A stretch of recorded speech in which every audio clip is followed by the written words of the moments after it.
జనగామ జిల్లాలో ఉద్రిక్తత చోటు చేసుకుంది. ధర్మకంచ స్కూల్లో ఏర్పాటు చేసిన 263 బూత్లో కాంగ్రెస్ బీఆర్ఎస్ నాయకుల మధ్య గొడవ జరిగింది. పోలింగ్ సరళిపై యువజన కాంగ్రెస్ నేత కొమ్మూరి ప్రశాంత్ రెడ్డి అభ్యంతరం తెలపడంతో వివాదం చెలరేగింది. బీఆర్ఎస్ ఏజెంట్ ప్రవీణ్తో వాగ్వాదానికి దిగారు. అదే సమయంలో ఎమ్మెల్యే పల్లా రాజేశ్వర్ రెడ్డి అక్కడికి చేరుకోవడంతో ఉధృతంగా మారింది పరిస్థితి.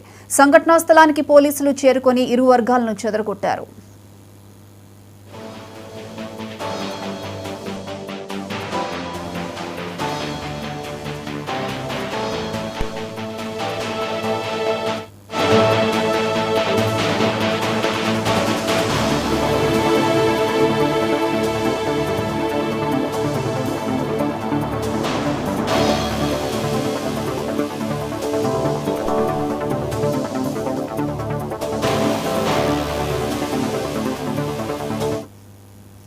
జనగామ జిల్లాలో ఉద్రిక్తత చోటు చేసుకుంది. ధర్మకంచ స్కూల్లో ఏర్పాటు చేసిన 263 బూత్లో కాంగ్రెస్ బీఆర్ఎస్ నాయకుల మధ్య గొడవ జరిగింది. పోలింగ్ సరళిపై యువజన కాంగ్రెస్ నేత కొమ్మూరి ప్రశాంత్ రెడ్డి అభ్యంతరం తెలపడంతో వివాదం చెలరేగింది.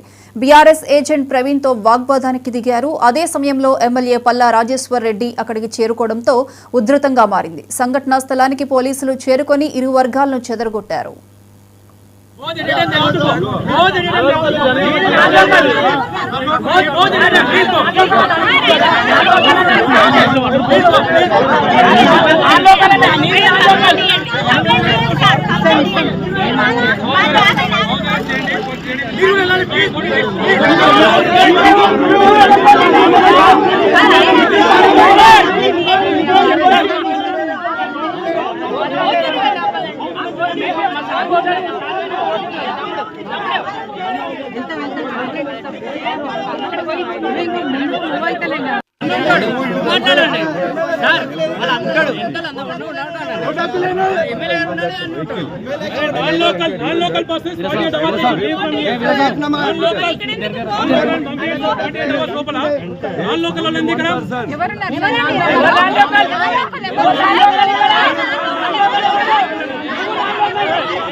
చిత్తూరు జిల్లా కుప్పం 163 పోలింగ్ కేంద్రం దగ్గర